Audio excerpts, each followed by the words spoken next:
ምዕራፍ 2 ማስጀመሪያው The Initiation ለሰው ቅን የምትመስል መንገድ አለች፣ ፍጻሜዋ ግን የሞት መንገድ ነው። ምሳሌ መጽሐፍ ምዕራፍ 14 ከቁጥር 12። ክፉዎች ግን ማዕበሉ ጭቃና ጉድፍ እንደሚያወጣ ጸጥ ማለት እንደማይችል እንደሚናወጥ ባህር ናቸው። አምላኬ ለክፉዎች ሰላም የላቸውም ይላል ትንቢተ ኢሳይያስ ምዕራፍ 57 ከቁጥር 20 እስከ 21። በክርስቶስ ኢየሱስ ውጪ ያለው ሕይወት። እናም ከክርስቶስ ኢየሱስ ውጪ ያለው ሕይወት ልክ ከላይ ከተጠቀሱት ጥቅሶች ላይ እንደተገለጸው ነው። በ50 ናይራ ታጥቄና አሊስ በሰጠችኝ አድራሻ ይዤ ከትንሿ መንደሬ ወጣው። ወደ ነጻነት፣ መብት፣ መደሰትና ከነርሱ ጋር ወደሚሄዱት ሁሉ ማምለጤ ነው ብዬ አሰብኩ። በኋላ ግን እንደምታዩት በወጣት ልቤ ውስጥ ካሰብኩት በጣም የራቀ ነበር። ሌጎስ ስደርስ በዓይኖቼ በጣም ቆንጆ ነበረች። እናም ከገነት ጋር አነጻጸርኳት። ገነት ምን እንደምትመስል አላውቅም እንጂ ረጃጅምና ቆንጆ ህንፃዎች ሁሉ አየሁ። በእያንዳንዱ ፊት ላይ ደስታን ማየት ችል ነበረ ብዬም አስቤ ነበር። ሰዎች በጣም ስራ የበዛባቸው ይመስሉ ነበር። እያንዳንዱ የራሱን ጉዳይ ይከታተል ነበር። ተደሰትኩና ለራሴም እንዲህ አልኩኝ፣ አሁን ነፃ እንደሆንኩኝ አውቃለሁ። አኪንቶላ መንገድ ቪክቶሪያ አይላንድ ደረስኩና በአሊስ እና በወላጆቿ ጥሩ አቀባበል ተደረገልኝ። ወላጆቹ እኔንና አመጣጤን ያውቁኝ ነበር፣ ምክንያቱም ከተመሳሳይ መንደር ስለመጣን። ነገር ግን ከሴት ልጃቸው ጋር ያለኝን ግንኙነት በፍጹም አያውቁም ነበረ። ከዚያም አሊስ እኔን ለማግባት የመረጠችው ሰው አድርጋ አስተዋወቀችኝ። ወላጆቿም ደነገጡ። ነገር ግን ከእርሷ ጋር ከተወያዩ በኋላ ትምህርቴን እንደሚያስቀጥሉ በሚል ቅድመ ሁኔታ ተስማሙ። አሊስ የእነርሱን አቅርቦት አልተቀበለችም። እናም በራሷ አፓርታማ ውስጥ ከእርሷ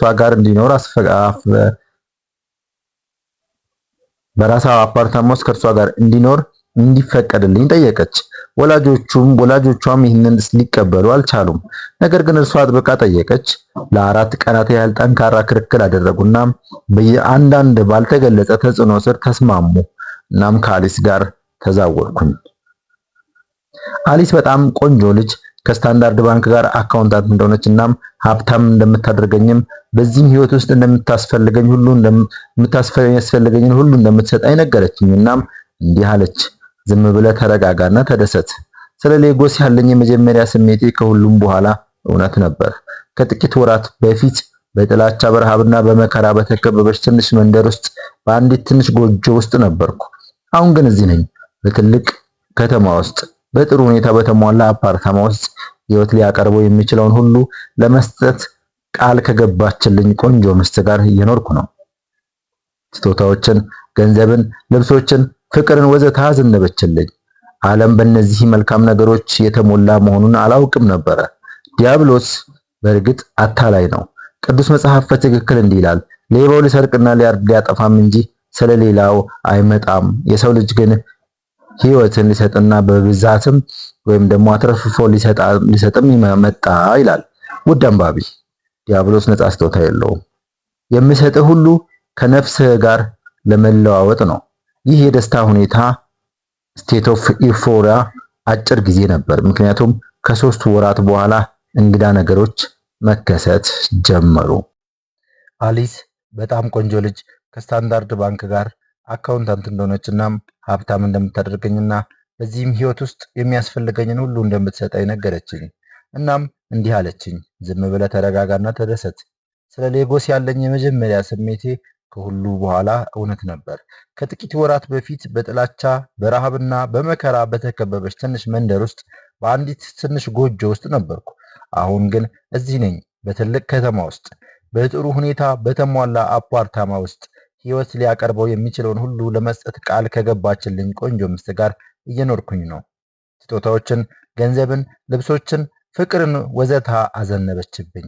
ዓለም በእነዚህ መልካም ነገሮች የተሞላች መሆኗን አላውቅም ነበር። ዲያብሎስ በእርግጥ አታላይ ነው። ቅዱስ መጽሐፍ በትክክል እንዲህ ይላል፣ ሌባው ሊሰርቅና ሊያርድ ሊያጠፋም እንጂ ስለሌላ አይመጣም ይላል። ውድ አንባቢ ሆይ፣ ዲያብሎስ ነፃ ስጦታ የለውም። የሚሰጥህ ሁሉ ከነፍስ ጋር ለመለዋወጥ ነው። ይህ የደስታ ሁኔታ አጭር ጊዜ ነበር፣ ምክንያቱም ከ3 ወራት በኋላ እንግዳ ነገሮች መከሰት ጀመሩ። ምስጢራዊዎቹ ገጠመኞች። አንድ ምሽት በሌሊት ልቤ ውስጥ ከእንቅልፌ ነቃሁና አጠገቤ ቦአ ኮንስትራክተር አየሁ። መጮህ ፈለግኩ ግን አልቻልኩም። አንዳንድ ምሽቶች የአሊስ አካል እንደ ሴሎፎን ከረጢት ግልጽ ሆኖ ለማየት እነቃ ነበር። አንዳንድ ምሽቶች ትጠፋለች እና እንደገናም ትታያለች። አንዳንድ ምሽቶች በመኖሪያ ክፍል ውስጥ እንግዳ ድምፆችን ወይም ጭፈራዎችን እሰማ ነበር። እነዚህ የሚያስፈሩ ክስተቶች ከእንግዲህ መሸከም አልቻልኩም። ስለዚህ እንድጠይቃት ወሰንኩ። እናም የመጀመሪያው ምላሽ ጥቃትና ከባድ ማስጠንቀቂያ ነበር። እንዲህ አለችኝ፣ ይህንን ጥያቄ ዳግመኛ አትጠይቀኝ፣ አለዚያ እቀጣሃለሁ። ከዚያም ጊዜ ጀምሮ ሕይወቴ አደጋ ላይ እንደሆነ አወቅኩ። ከዚያም በመንደር ውስጥ ያለውን መከራ ካገኘሁት ይልቅ መርጫለሁ። ፈራኋት። 2 ቀናት አለፉ። እናም በፈገግታ በስጦታዎች መጣች። እናም አቀፈችኝ። እንዴት እንደምትወደኝና እንደምትጨነቅልኝ ነገረችኝ። እኔም እንዳልፈራ አበረታታችኝ። እናም ነገሮችን በኋላ እንደምታብራራልኝ ቃል ገባችልኝ። ወደ ምሽት ክበብ ወሰደችኝ። እዚያ ሀብታሞች የሚያደርጉትን ቃል አስታወሰችኝ ወዘታ። እናም እንዲህ አለችኝ፣ አንድ ቀን እኔ የማውቀውን ሁሉ ታውቃለህ። ተመልሰህ መጣን። እናም ሕይወት በመካከላችን እንደተለመደው ቀጠለ። ነገር ግን በውስጤ በአደጋ ውስጥ እንደሆንኩኝ አውቅ ነበር። ግን እንዴት ላመልጥ እችላለሁ? ወዴት ሰምጬ እሄዳለሁ? እዚያ ላይ ልብ ማለት አስፈላጊ ነው። የአሊስ ወላጆች ሴት ልጃቸው ወጣት ብትሆንም በአስማትና በመናፍስት ዓለም ውስጥ በጣም እንደገባች አያውቁም ነበር። እናም ሕይወቴን የሚወድ ከሆነ ፈጽሞ እንድነግራቸው በጣም አስጠንቅቃኝ ነበር። ውድ አንባቢ ሆይ የ20 ዓመት ልጅ እነዚህን ነገሮች ሁሉ ሲያደርግ መገመት ትችላለህ። ውጭው ዓለም ከአንድ ትልቅ ባንክ ጋር የምትሰራ በጣም ቆንጆና ምንም ጉዳት የሌለባት ልጅ አድርጎ ያያታል። ግን እሷ የዲያብሎስ ወኪል ነበረች። በዚህ መጽሐፍ ውስጥ በኋላ እንደምታውቁት ዛሬ በዓለም ላይ ብዙ አሊሶች አሉ። አስፈሪው ግኝት። አንድ ቀን እርሷ ወደ ስራ ከሄደች በኋላ አፓርታማውን ለመፈለግ ወሰንኩኝ። እርሷ ወጣት ብትሆንም አፓርታማው በጥሩ ሁኔታ የተሟላ ነበር። 4 ማቀዝቀዣዎች ነበሯት። እናም አንዱን ስከፍት የሰዎችን የራስ ቅሎች፣ የተለያዩ የሰውነት ክፍሎች አዲስና ደረቅ የሆኑ አየሁ። በጣሪያው ውስጥ የአጥንት ክምር ነበር። በአንደኛው ክፍል ሌላኛው ጥግ ላይ ደግሞ በማሰሮ የተሞላ ደም መሃል ላይ ያለች ትንሽ ዛፍ ከለባሽና ከእርሱ አጠገብ ቀይ ጨርቅ አየሁ። መቀጠል አልቻልኩም። አሁን የሞተ ሰው እንደሆንኩኝ አወቅኩ። እናም የምሸሽበት ቦታ ስላልነበረኝ ሕይወቴን ለሚመጣው ሁሉ ሕይወትም ይሁን ሞት አሳልፌ ሰጠው። እናም ከንፈሮቼን ዘጋሁ። አሊስ ከስራ ተመለሰች። ከተመለሰችም መንገድ በኋላ እርሷ በቢሮዋ ውስጥ እያለች እኔ በቤቴ ውስጥ ምን እንዳደረግኩ እንደምታውቅ አወቅኩኝ። ከአስማት ዓለም ጋር መገናኘት። በማግስቱ ወደ ስብሰባ እንዲከተላት ጠየቀችኝ። እኔ ቀድሞውኑ ምርኮኛ ነበርኩና ምርጫ አልነበረኝም። ወደ ሌጎስ ዳርቻ ወደሚገኝ በጣም ትልቅ ህንፃ ሄድን። ስንደርስ ህንፃው ከመሬት በታች ያለ የስብሰባ አዳራሽ ነበረው። አሊስ ወደ ኋላ ዞሬ እንዲገባ አዘዘችኝ። ታዘዝኩና በጀርባዬ ገባው። እርሷም ተመሳሳይ አደረገች። አዳራሹ በጣም ትልቅ ነበር። ወደ 500 የሚጠጉ ወጣት ወንዶችና ሴቶች በክብ ተቀምጠዋል። እናም ከነርሱ በላይ አንገቱ ብቻ የሚታይና ያለ አካል ያለ ሰው እንደ መሪ ተቀምጦ ነበር። አንዳንዶቹ ወጣቶች ተማሪዎች፣ የኮሌጅ ተማሪዎች፣ ምሩቃን፣ መምህራን ወዘታ ነበሩ። አሊስ ግድግዳው ላይ ያለ ቁልፉን ተጫነች። እናም ወንበር ከመሬት ወጣ። እናም ተቀመጥኩ። እርሷም ተመሳሳይ አደረገች። እናም ሌላም ወንበር ለእርሷ ወጣ፣ ተቀመጠችበት። እኔም እንደ አዲስ አባል ለጉባኤው አስተዋወቀችኝ። አጨበጨቡና ተቀበሉኝ። በዚህም ምክንያት አሊስ በደረጃ ከፍ ተደረገች። በስብሰባው ላይ የተወያዩትን ሁሉ ፈጽሞ አልተረዳሁም። በመጨረሻም ልንሄድ ስንዘጋጅ በማግስቱ ብቻዬን እንዲመለስ በመሪው ተጠየቅኩ። ይህ ከአስማተ ዓለም ጋር ያለኝ የመጀመሪያ ግንኙነት ነበር።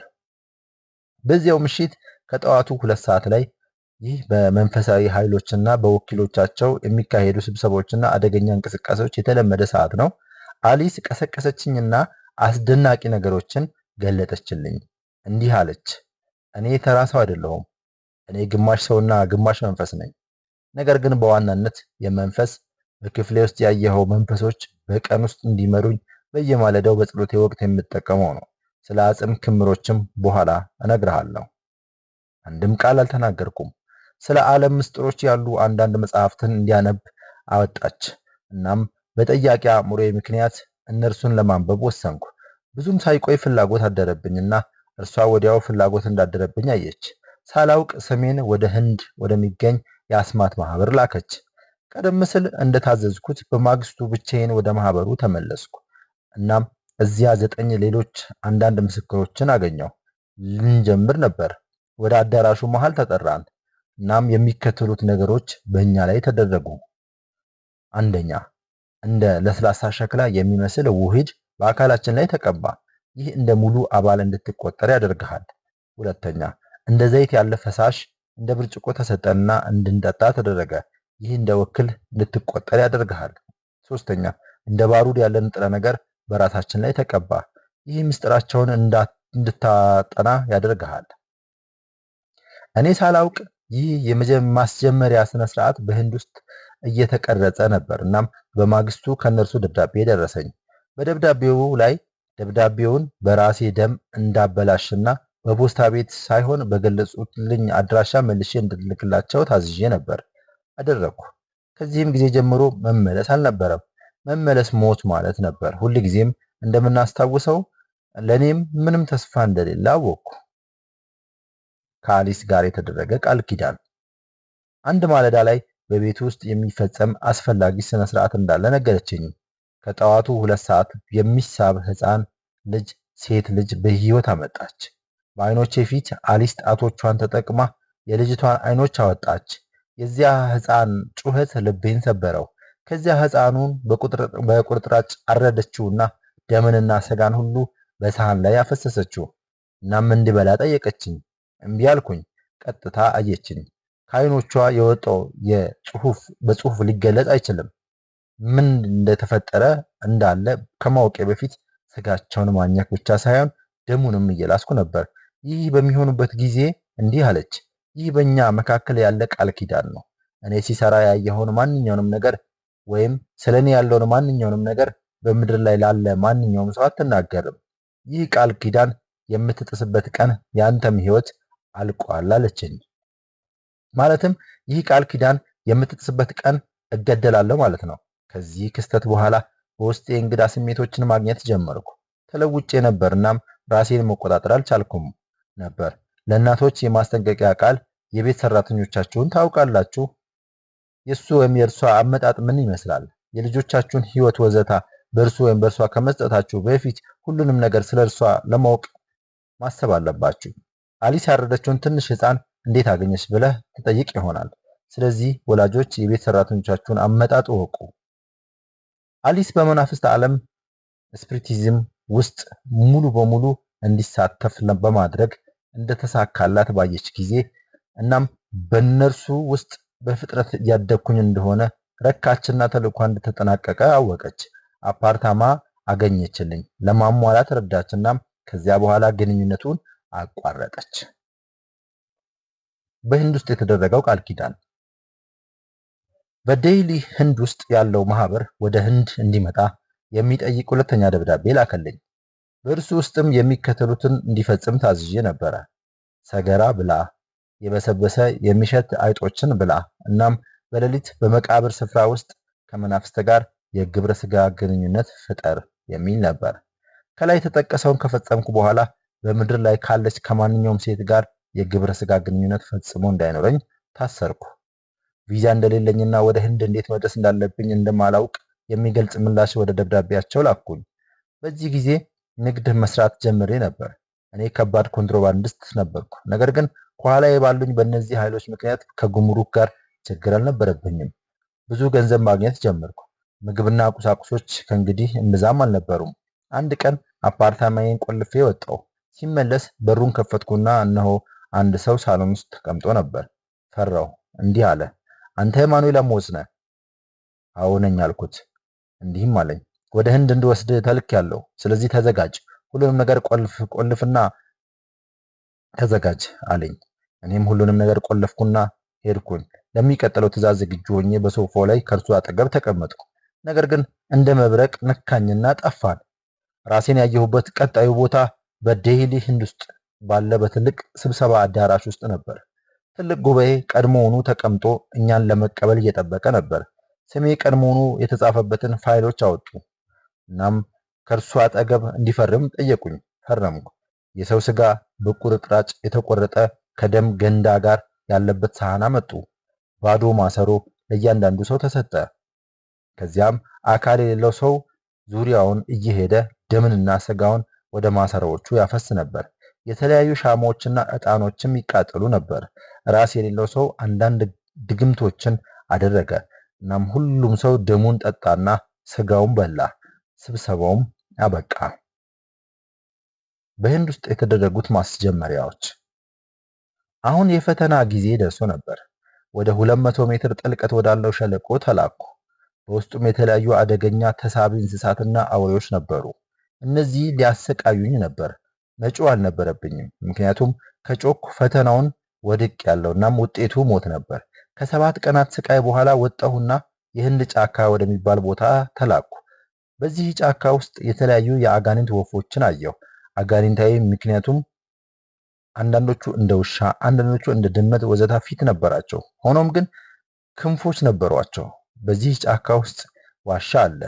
ይህ ዋሻ የሚከፈተው በእነዚህ አጋንንታዊ ወፎች ብቻ ነው። ዋሻውን ከፈቱትና ወደ ውስጥ ገባው። ያየኋቸው ነገሮች ለመግለጽ አስቸጋሪ ናቸው። አስፈሪ ፍጥረታት ነበሩ። አንዳንዶቹ እንደ ሰው ይመስሉ ነበር፣ ግን ጅራት ነበራቸውና የሰው ፊት አልነበራቸውም። ይህ ሌላ የማሰቃያ ስፍራ ነበር። እዚያ ያለው ስቃይ ከፊል ገሃነም ተብሎ ሊገለጽ ይችላል። በዚያ ሁኔታ ውስጥ ለ7 ቀናት ነበርኩና ወጣው። ከዚያም ትልልቅ ምስጢራዊ መጽሐፍትን የያዘ ወደሚገኝ በጣም ትልቅ ቤተ መጻሕፍት ተላኩኝና እንዲማር ተደረገ። ኋላ 2 መጽሐፍትን መረጥኩ። አቢሲኒያ፣ ይህም ጥፋት ማለት ነው። እናም አቢሲኒያ፣ ይህም አሲኒያ፣ ይህም ህይወትን መስጠት ወይም መፈወስ ማለት ነው። በኋላ ተጨማሪ መጽሐፍ ተሰጠኝ። ወደ ናይጄሪያ እንደተመለስኩ በሚከተሉት ነገሮች ክፍል እንዲሰራ ታዝዤ ነበር። በሰው ደም የተሞላ የአገሬው የውሃ ማሰሮ፣ በውስጡ ህያው ዛፍ፣ የሰው ራስ ቅል፣ የአሞራ ላባዎች፣ የአውሬ ቆዳዎች፣ የቦአ ቆዳና ከማሰሮ አጠገብ ትላልቅ የሚያብረቀርቁ ጠጠሮች። በውሃ ማሰሮ ውስጥ ያለው ደም በየማለዳው ከድግምት ጋር መወሰድ አለበት። በሰዎች የተዘጋጀ ማንኛውም ምግብ ፈጽሞ እንዳይበላ ታዝዤ ነበር። ነገር ግን መንፈሳዊ መንገድ እመገብ ነበረ። በእነዚህ ሁሉ መመሪያዎች እንደሄድኩበት ወደ ናይጄሪያ ተመለስኩ። እናም ሁሉንም ፈጸምኩ። ወደ ናይጄሪያ መመለስ። አሁን የመንፈሳዊ ዓለም አካልና ክፍል ሆኛለሁ። በፍላጎቴ ወደ የትኛውም የዓለም ክፍል መጓዝ ይችል ነበር። ባመጣኋቸው መጽሐፍት መሰረት የመንፈስ ፍጥረታት በህዋ ውስጥ ይኖራሉ። ምናልባት ኃይሌን ሊጨምሩልኝ ይሆናል። ስለዚህ ለመሞከር ወሰንኩ። ከቤቴ ወጣው። አንዳንድ ድግምቶችን አደረግኩ። እናም የዱር ነፋስን ጠራሁና ጠፋው። ራሴን በህዋ ውስጥ አገኘሁና እነዚህን የመንፈስ ፍጥረታትን አየሁ። ምን ትፈልጋለህ ብለው ጠየቁኝ። ኃይል እንደምፈልግ ነገርኳቸው። ከእነርሱ ጋር ካገኘሁ በኋላ ከ2 ሳምንታት በኋላ ወደ ምድር ተመለስኩ። ቀደም ብዬ እንደተናገርኩት ራሴን መቆጣጠር አልቻልኩም ነበር። ቀድሞውኑ የተቀበልኩት እነዚህ ሁሉ ኃይሎች ቢኖሩኝም አሁንም ተጨማሪ ኃይሎችን እፈልግ ነበር። ከዚያም በተሰጡኝ መጽሐፍት ውስጥ የተጻፈውን ለማረጋገጥ ወደ ታችኛው ዓለም ለመሄድ ወሰንኩ።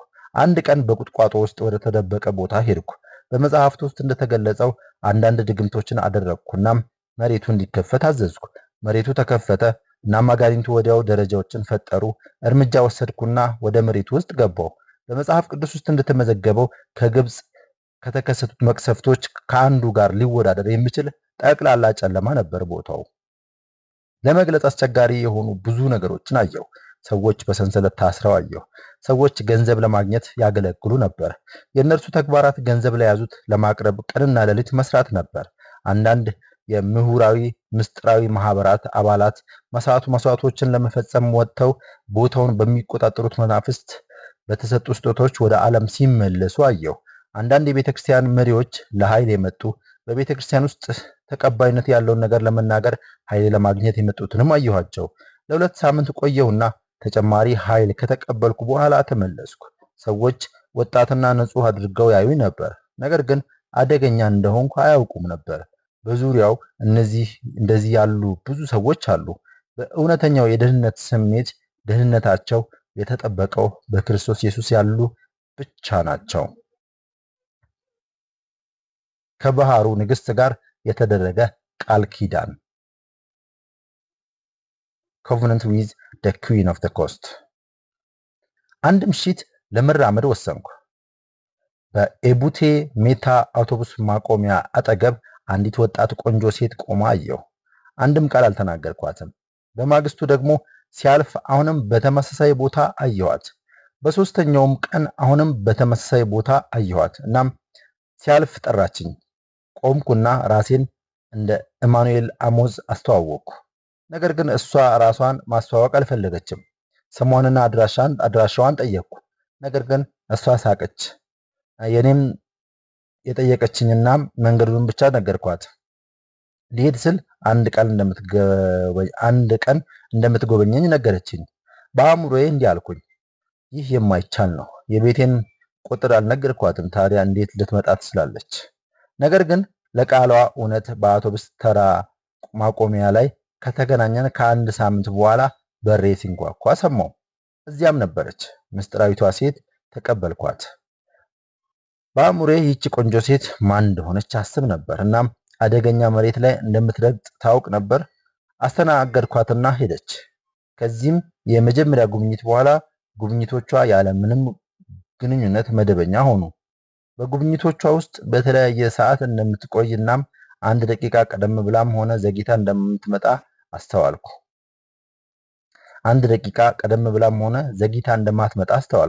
በአንዳንድ ጉብኝቶቿ ወደ ሌጎስ ባር ቢች ወይም ወደ ፓራሞንት ሆቴል ወይም አምባሳደር ሆቴል ወዘተ ወስዳት ነበር። በዚህ ሁሉ ጊዜ እስካሁን ስሟን አልነገረችኝም። ግንኙነቱ ከዚያ በላይ እንደሚያድግ ስለምናውቅ ላለመጨነቅ ወሰንኩ። ሴትን ፈጽሞ እንደማይነካኝ ቀድሞውኑ ሳዝዤ ነበር። በድንገት የቀን ጉብኝቶችን ወደ ምሽቶች ቀየረች። በአንደኛው ጉብኝት ወቅት እንዲህ አለችኝ፣ አሁን አንተ የምትጎበኘኝ ጊዜ ነው። በዚያ ምሽት አብረን ቆየን። እናም በማግስቱ ከጠዋቱ 8 ሰዓት ላይ ተነሳን። አውቶቡሱ ውስጥ ገባን። እናም እኛ በባር ቢች ላይ እንዲያቆመን ለአሽከርካሪው ነገረችው። ስናቆም ጠየቅኳት፣ ወዴት እየሄድን ነው? እርሷም አትጨነቅ፣ ቤቴን ልታውቅ ነው። ወደ ባር ቢች ጥግ ወሰደችኝ። እንደ ቀበቶ ያለ ነገር ተጠቀመችና በዙሪያችን አሰረች። እናም ወዲያውኑ ኃይል ከኋላ መጣና ወደ ባህር ውስጥ ገፋን። በውሃውም ወለል ላይ መብረር ጀመርን። ቀጥታ ወደ ውቅያኖስ ገባን። ውድ አንባቢ፣ እነዚህ የተከሰቱት በአካላዊ ቅርጼ ነው። በአንድ ወቅት ወደ ባህር ወለል ሰምጠን እናም በመገረም በአስቸኳይ መንገድ እየተጓዝን አየው። ብዙ ሰዎች ወዳሉት ሁሉም በጣም ስራ ወደ በዛበት ከተማ ገባን። የመንፈስ ዓለም የሳይንስ ቤተ ሙከራ፣ የንድፍ ቤተ ሙከራ እና ቲያትር አየው። ከከተማው ጀርባ ወጣት ቆንጆ ሴት ልጆችና መልከ መልካም ወጣት ወንዶችን አየው። አሮጌ ሰዎች የሉም። እርሷ አስተዋወቀችኝና ተቀበልኩኝ። እንደ ጨለማ ክፍል፣ ማድረቂያ ክፍል፣ ማሸጊያ ክፍል ወደ መሳሰሉት ቦታዎች ወሰደችኝ። ከዚያም ወደ ዋናው ፋብሪካና መጋዘን ወሰደችኝ። ወደ ራሷ የግል መኖሪያ ቤት ተመለስ። እዚያም አስቀመጠችኝና እንዲህ አለችኝ፣ እኔ የባህር ንግሥት ነኝ። ከአንተ ጋር መስራት በጣም እፈልጋለሁ። ሀብትንና ከእርሱ ጋር የሚሄደውን ሁሉ፣ ጥበቃውንና ከእርሱ ጋር የሚሄደውን ሁሉ፣ ሕይወትንና የሚመራን መልአክ ለመስጠት ቃል እገባለሁ አለችኝ። ቁልፍ ተጫነች። በውስጡ የሰው ስጋ በቁርጥራጭ ያለበት ትሪ ወጣና አብረን በላን። በውሃ እንዲመጣ አዘዘችና እንድንውጠው ጠየቀችኝ። አልቻልኩም። አጥብቃ ጠየቀች፣ ግን አልቻልኩም። ሕያው ቡአን እንዴት እውጠዋለሁ? ከዚያም ኃይሏን ተጠቀመችና ዋጥኩት። እነዚህ 3 ቃል ኪዳኖች ነበሩ። የሰው ስጋና ደም፣ ቡአውና አጋንንታዊ መልአክ ምንም ምስጢር እንዳይገለጥ ሁል ጊዜ እዚያ ነበሩ። ነገር ግን መልአኩ ከመንገድ ስሳሳት እንዲቀጣኝ እናም በምድር ላይ በሚሆንበት በማንኛውም ጊዜ ከባህሩ ምግብ እንዲያመጣልኝ ኃይል ተሰጠው። ሁል ጊዜ እሷን እንደምታዘዝ ቃል ገባው። ከዚህ ቃል ኪዳን በኋላ ወደ ውቅያኖስ ክፍል፣ በዚያ ጊዜ ወደ ደሴት ወሰደችኝ። ዛፎች ነበሩ። እያንዳንዳቸው እነዚህ ዛፎች የተለያዩ ተግባራት ነበሯቸው። የመመረዝ ዛፍ፣ የመግደል ዛፍ፣ የድግምት ዛፍ፣ የመፈወስ ዛፍ ወደ ሁሉም አይነት የባህር እንስሳት እንደ ጉማሬ፣ ቦአ ኮንትራክተር እና እንደ አዞ ለመቀየር ኃይሎችን ሰጠችኝ። ከዚያም ጠፋች። በባህር ውስጥ ለአንድ ሳምንት ቆየው። ከላይ በተጠቀሱት መንገዶች በአንዱ እንደ አዞ ወደ ዓለም ተመለስኩ። የታችኛው ዓለም ቤተ ሙከራዎች። በሌጎስ ለአንድ ሳምንት ቆየሁና ወደ ባህር ተመለስኩ። በዚህ ጊዜ ለ2 ወራት ምን እንደተከሰተ እንዳለ ለማየት ወደ ሳይንሳዊ ቤተ ሙከራዎች ገባሁ።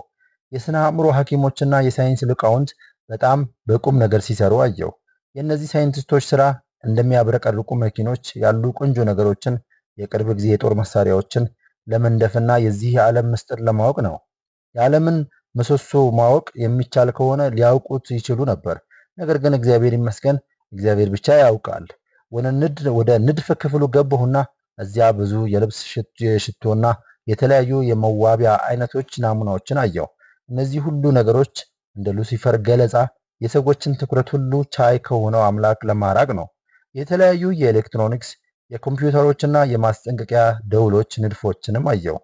በዓለም ላይ ዳግም የተወለዱ ክርስቲያኖች ማን እንደሆኑ የሚያውቁበት ቴሌቪዥንም ነበር። እዚያ ወደ ቤተ ክርስቲያን የሚሄዱትንና እውነተኛ ክርስቲያኖችን ለመለየት ትችላለህ።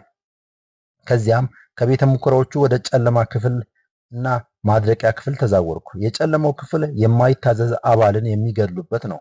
በመጀመሪያ የሰውየውን ደም በማፍሰስ ይገድላሉ። ከዚያም ወደ ማሽን ክፍል ይልኩታል። እዚያም ይፈጩና ዱቄት ይሆናል። እናም አቧራውን ወደ ከረጢት ክፍል ይልኩታል። እዚያም ይከረከማሉ ወይም ባግድ ይሆናል። ለአገር በቀል ሐኪሞች ለጥንቆላቸው እንዲወስዱት ይቀመጣል። በጽሑፍ ለመግለጽ አስቸጋሪ የሆኑ ተጨማሪ ነገሮች ነበሩ። በውስጥ ያሉት እነዚህ ሁሉ ኃይሎች ቢኖሩም ገና ከሉሲፈር ጋር ለመገናኘት ብቁ አልነበርኩም። ግን የእርሱ ወኪል ለመሆን ብቻ ብቁ ነበርኩ። ቢሆንም አሁን ኃይል እንዳለኝና በፍላጎቴ ነገሮችን መጋፈጥ፣ መቃወምና ማጥፋት እንደሚችል ረክቻለሁ። ሌላ ኃይል በየትኛውም ቦታ ሊኖር ይችላል። አእምሮዬን አሰላሰልኩ። ውድ ተከታታዮቻችን ይህንን ቪዲዮ ለብዙ ሰዎች እንዲሰሙ ሼር አድርጉላቸው፣ ላይክ አድርጉ፣ ሰብስክራይብ አድርጉ። በዚህ መደገፍ ትችላላችሁ። ተባረኩ።